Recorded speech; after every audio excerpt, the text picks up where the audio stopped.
মতো পানি চলে যায় না, মিনিশে শেষ হয়ে যায়, ওই পানির একটা কোনাকে ধরি অণু বলা হয়। তাহলে কতটা ছোট দেখেন, 1 সেকেন্ডও লাগে না, সেটা দেখা যায় না, ওইটিকে অণু বলে। ওই অনুপরিমাণে যদি আমরা খারাপ কাজ করি আমাদের সেদিন আল্লাহ তাআলা দেখাবে, ওই অনুপরিমাণ যদি ভালো কাজ করি তাও দেখাবে। তারপরে আল্লাহ তাআলা বলেন তখন যাকে তার আমল নামা ডান হাতে দেওয়া হবে, নাও তাই বলবি, আর আমার আমল নামা পাঠ করে দেখো, তোমার আমল নামা পাঠ করে দেখো। তো সেখন ডান হাতে যাদের আমল নামা দেওয়া হবে তাদেরকে অবস্থা দেখুন, সে লোক বুঝবি যাকে ডান হাতে আমল নামা দেবে, সে সেদিন বলবি আমি জানতাম, মানে সেই মুমিন ব্যক্তি বুঝবি যে আমি জানতাম যে আমাকে হিসাবের সম্মুখীন হতে হবে, মানে আল্লাহর কাছে যে হিসাব দিতে হবে। এই যে আমরা শুনছি ভালো কাজ বলছি, আল্লাহর কাছে হিসাব দেওয়া লাগবে, আমরা শুনছি এই গুণ যাতে আমরা আমল করি, এখন নামাজ পড়ি, রোজা করি, প্রত্যেকটা ভালো কাজ করি, আল্লাহ তাআলা হাসরের ময়দানে ডান হাতে আমল নামা দেবে এবং বলবি যে তোমাকে জান্নাত দিলাম। আল্লাহ তাআলা তারপরে বলে যে সুতরাং সে যাপন করবে সন্তুষ্ট ভাজন জীবন, মানে আল্লাহ তাআলা বলবে তাকে সুন্দর একটা জীবন দিলাম।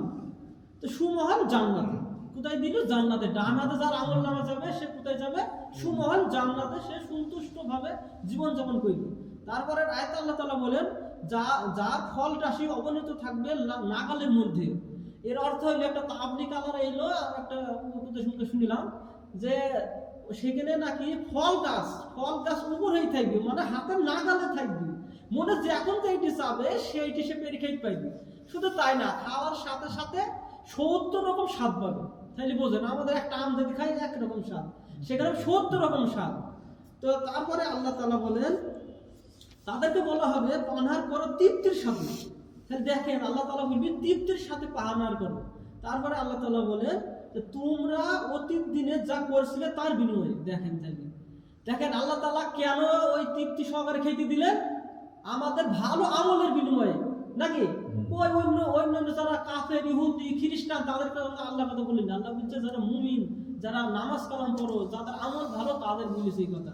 আল্লাহ তাআলা জান্নাত দিবেন এবং জান্নাতে ফল দিবেন এবং অন্য আরো জিনিস দেবেন। তারপরে আল্লাহ তাআলা বলেন কিন্তু যার আমল নামা তার বাম হাতে দেওয়া হবে। এটা আল্লাহ তাআলা কত ঘুরিয়ে দিলেন কেন? এখন ডান হাতের আমল নামা চালো, আমি বলছি যাকে বাম হাতে আমল নামা দেওয়া হবে তার কি অবস্থা হয় দেখো। আল্লাহ তাআলা বলেন যার আমল নামা তার বাম হস্তে দেওয়া হবে, সে বলবে হাই আমাকে যদি দিয়াই না হতো আমার আমল নামা। সে বলছে হাই যদি আমাকে দিয়াই না হতো আমার আমল নামা। আল্লাহ তাআলা তারপরে বলেন ওয়ালাম আদরি মা হিসাবিয়াহ, এবং আমি যদি জানতাম আমার হিসাব, বলছে সে বুঝতে চাইছে একটাই যে আমি যদি জানতাম আমার হিসাব আমাকেই করতে হবে। তারপরে বলছে যে হাই আমার মৃত্যু যদি আমার শেষ হয়ে যেত, সে আফসোস করে বুঝছে, হাই অর্থ মানে বিশাল আফসোস করে বুঝছি যে হাই যখন তাকে ওই বাম হাতে আমল নামা দেওয়া হবে, সেখন বলবি হাই আমাকে যদি আমল নামা দিয়া না হইতো। তাহলে বোঝেন সে বলছে আমল নামা যদি আমাকে দিয়াই না হইতো। আবার বলছে যে হ্যাঁ, তার বলবি যে হাই আফসোস করে বলবি আমার মৃত্যু যদি শেষ হইতো।